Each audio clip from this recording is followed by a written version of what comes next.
Honorable Président de l'Assemblée nationale, ici représenté par le Premier vice-président, Honorable Président du Sénat, ici représenté par le deuxième vice-président, Madame la Première ministre, chef du gouvernement, honorables députés et sénateurs, Mesdames et Messieurs les membres du gouvernement, Mesdames et Messieurs les chefs de mission diplomatiques et représentants des organisations du système des Nations Unies, Mesdames et Messieurs les représentants des partenaires techniques et financiers, Mesdames et Messieurs les chefs d'entreprise, Mesdames et Messieurs les experts, universitaires et membres de la diaspora, distingués invités, Mesdames et Messieurs,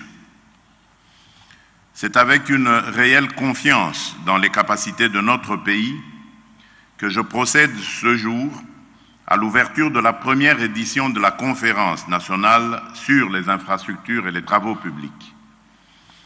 Je voudrais, avant toute chose, saluer le gouvernement de la République, les administrations sectorielles, les partenaires techniques et financiers, les opérateurs économiques, les experts, les universitaires, ainsi que tous les organisateurs qui ont contribué à la tenue de cette importante rencontre.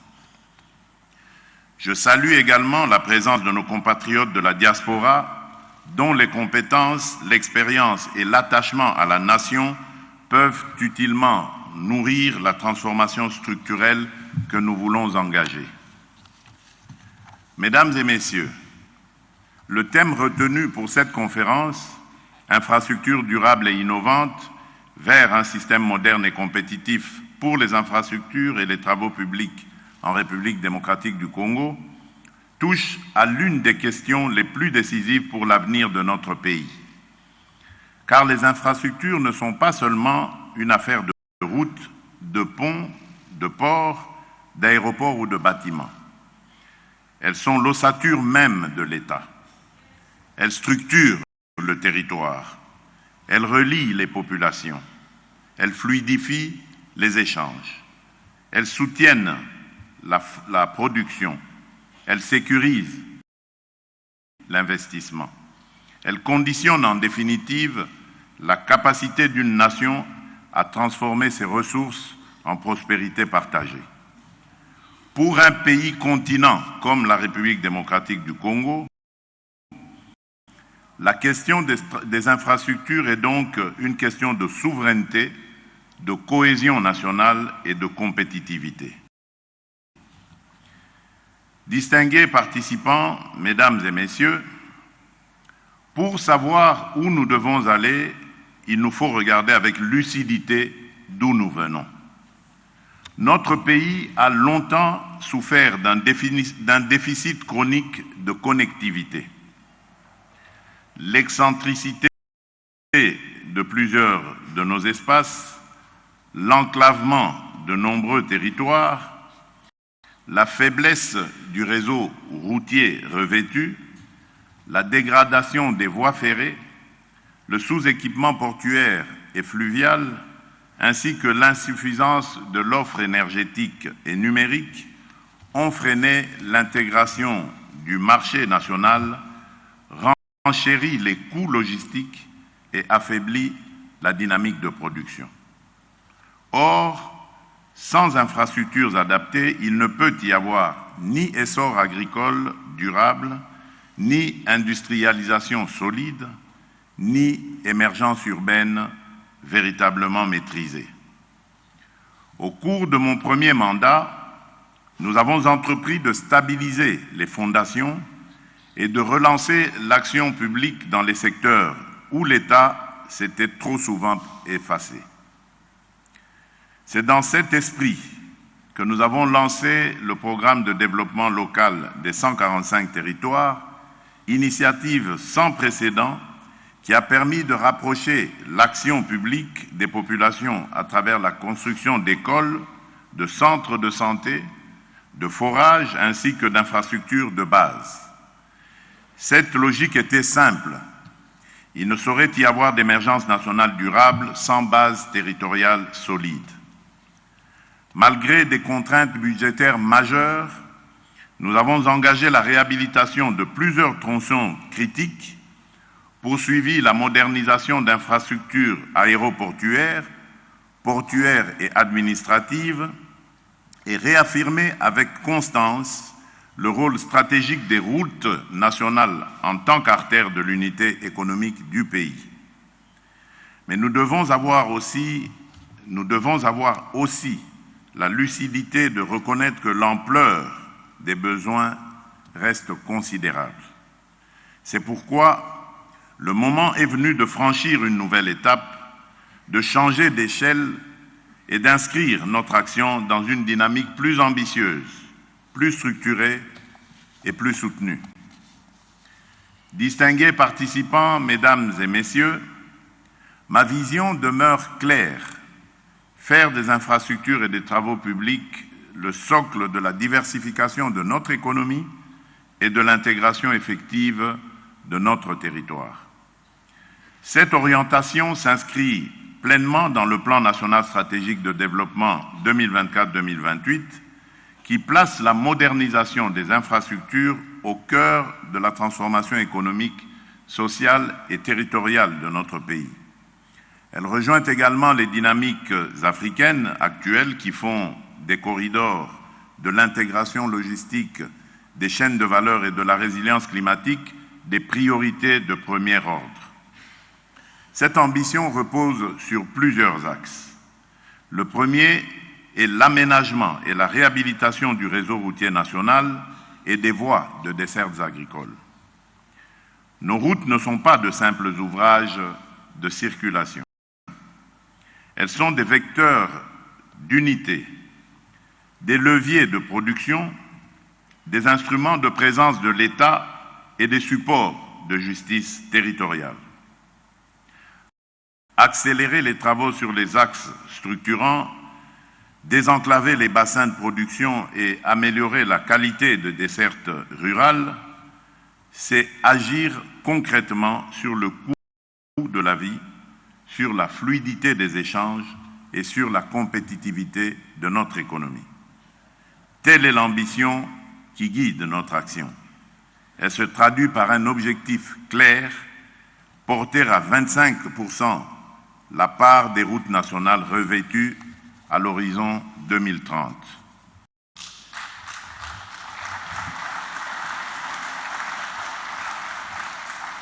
Dans cette perspective, les travaux s'intensifient sur la RN1, véritable colonne vertébrale reliant l'Atlantique au Katanga, sur la RN2 qui relie le centre du pays à l'est, ainsi que sur les axes stratégiques que constituent la RN4 et la RN5. Le deuxième axe est la construction de corridors de développement le long de nos principales voies de transport structurantes. Il ne s'agit plus seulement de construire des routes isolées, mais d'organiser de véritables espaces économiques reliés aux zones de production, aux centres de consommation, aux plateformes logistiques, aux pôles énergétiques et aux débouchés régionaux.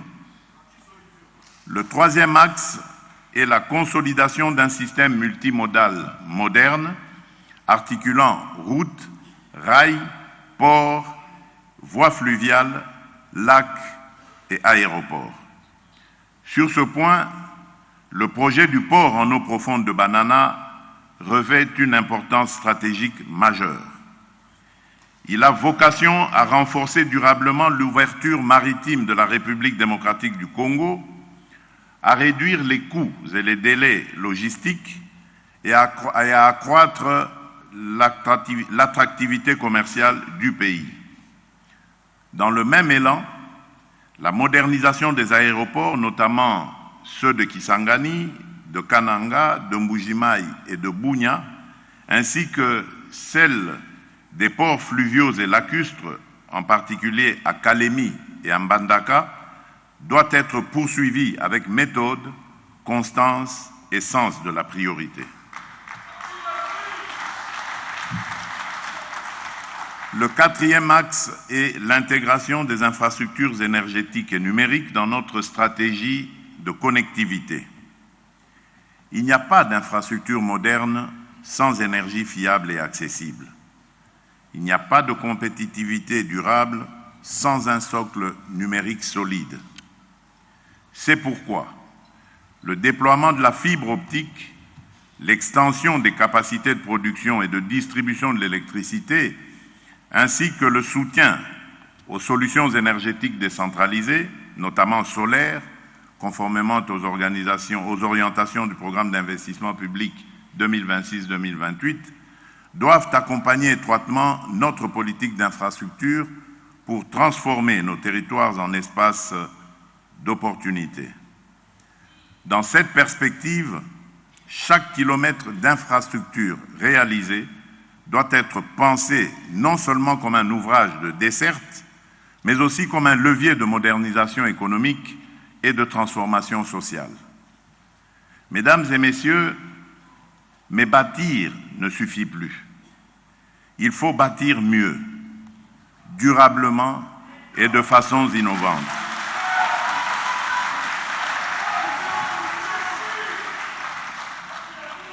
Nous devons sortir d'une logique de réparation permanente pour entrer dans une véritable culture de système.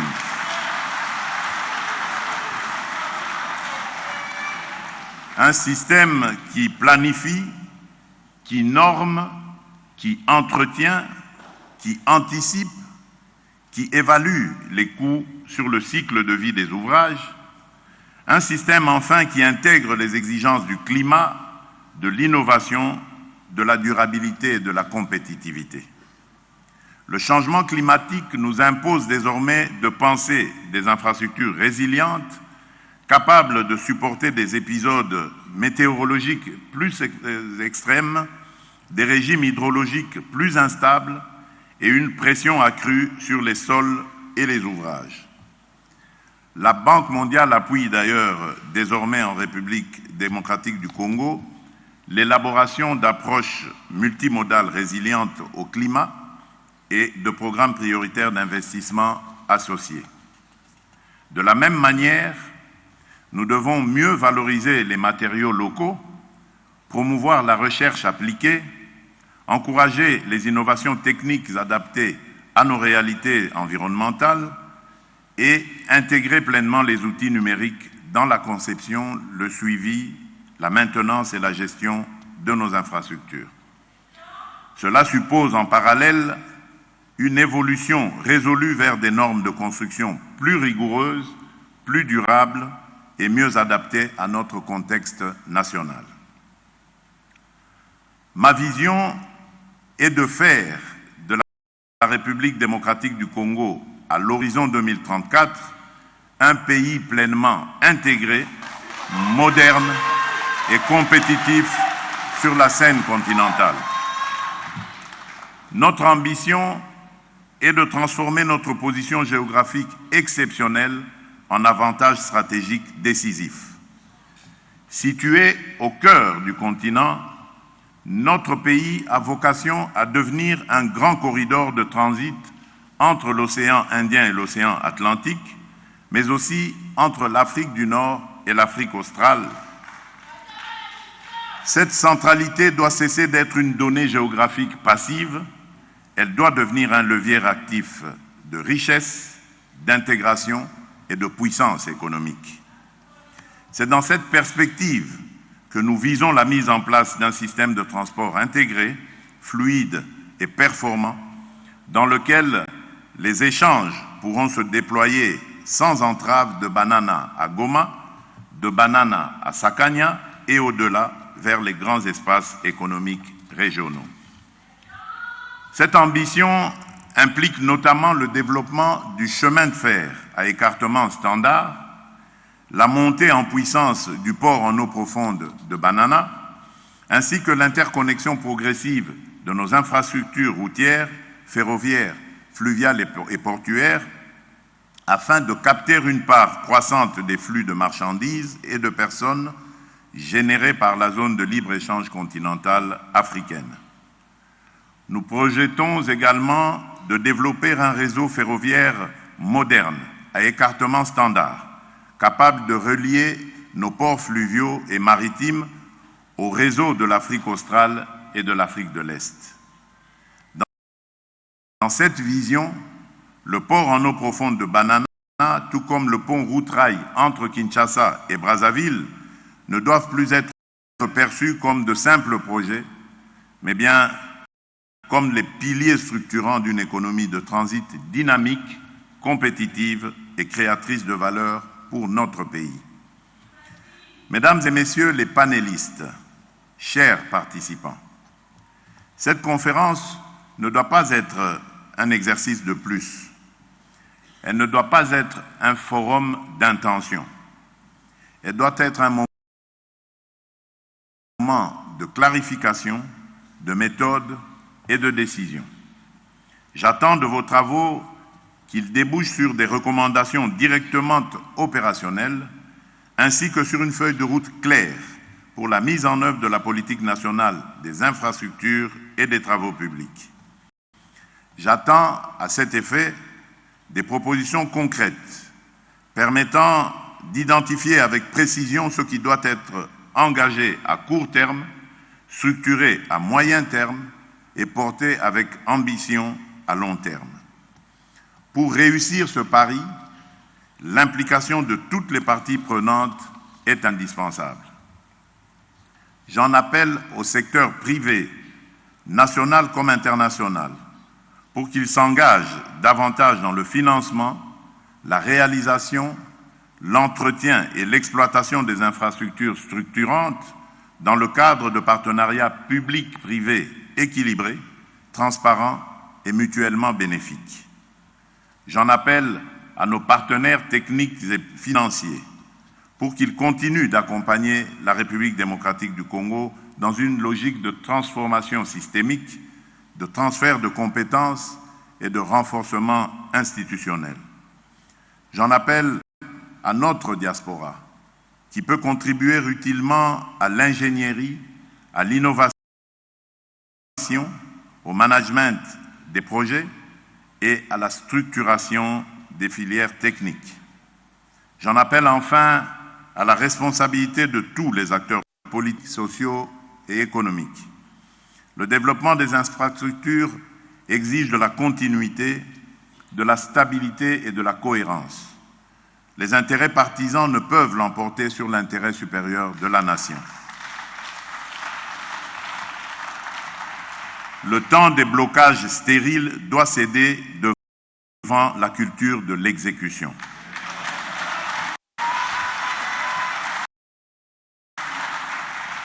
Distingués participants, mesdames et messieurs, nous nous sommes longtemps réunis autour des cartes, de rapports et des diagnostics. Nous avons mesuré nos retards, identifié nos lacunes et documenté nos besoins.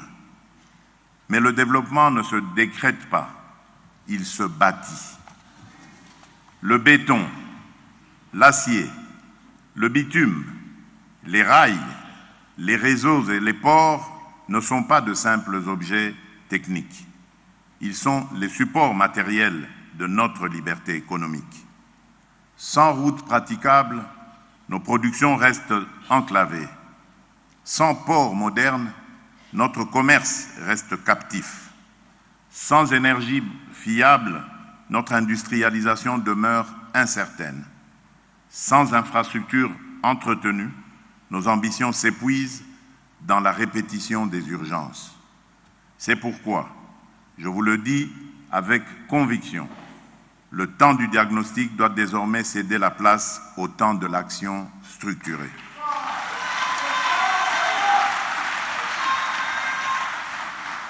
Je veux que chaque route tracée devienne une artère nouvelle irriguant le cœur de nos provinces. Je veux que chaque pont jeté sur nos fleuves soit un trait d'union entre nos territoires, nos peuples et nos ambitions. Je veux que chaque école bâtie soit un sanctuaire du savoir, où s'éveille l'intelligence de nos enfants. Je veux que chaque hôpital érigé soit un rempart pour la vie et la dignité humaine. Je veux que chaque port modernisé ouvre davantage notre pays aux échanges et à la prospérité. Je veux que chaque aéroport réhabilité devienne un levier de mobilité, d'intégration et de rayonnement.